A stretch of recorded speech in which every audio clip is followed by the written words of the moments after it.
Let's go through a quick tournament hand where I got knocked out. Guy raised in the cutoff. Blinds are 300, 500 with a 580. He made it 11. Call. He gets to me the small blind. I looked on a king queen off.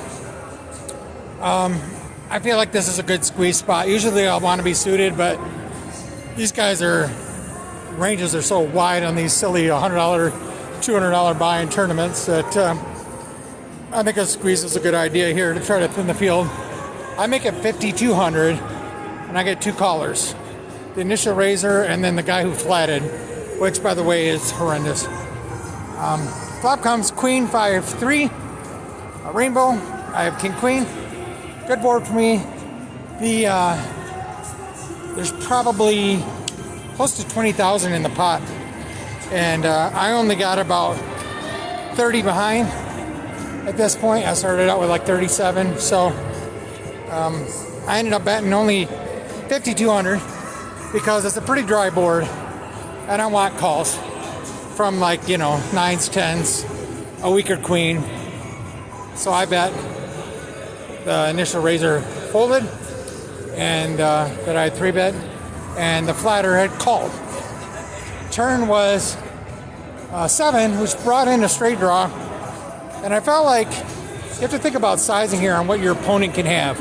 When you're thinking about what sizing to bet, you want to think about what your opponent can have.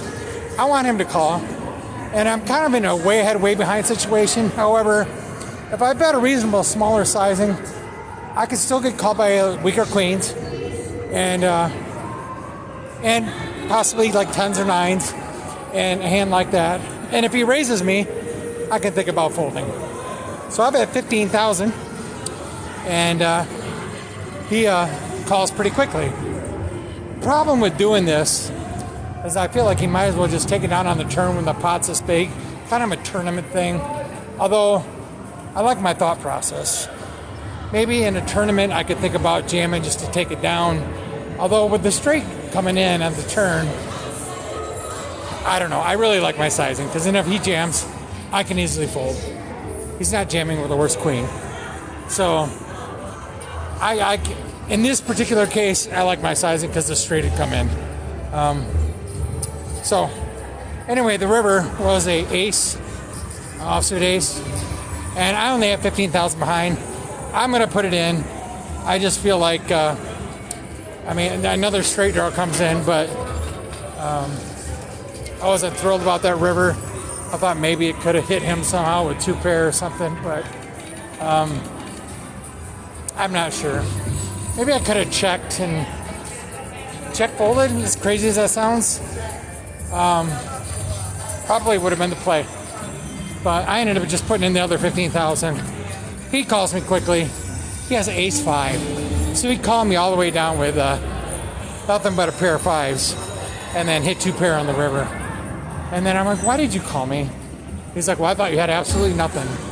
And I'm like, I should just be quiet. It's a good hand, right? But it's like, I was like, I 3-bet. And I bet into 3 people on the flop, in on the turn. You think with nothing. Really?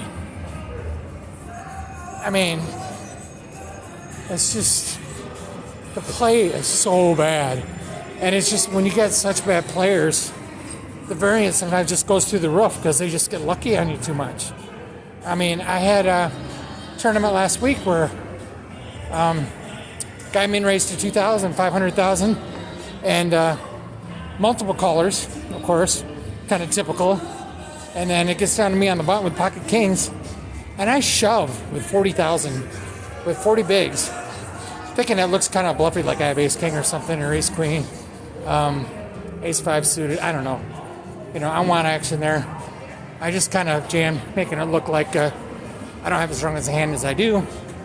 And the guy immediately to my right, who I just flatted, by the way, multiple callers, which I think is terrible, with ace queen. He ends up flatting and then calling me. And that's exactly what he had, was 40 bigs, so it was for his tournament life. And of course he hits an ace. And it's the same kind of stuff where I get it in so good in these tournaments for a ton of chips.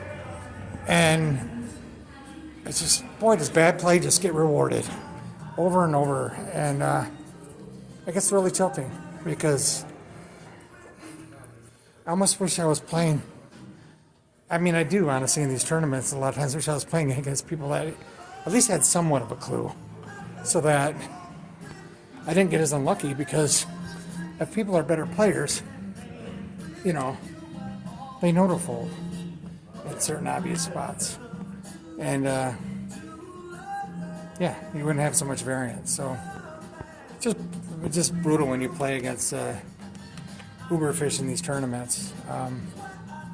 And the thing is too, is you see this kind of stuff, and this guy has a ton of chips now. I promise you, he won't make it another 2 hours. He's going to be out, you know. Where I would have kept going really deep in the thing.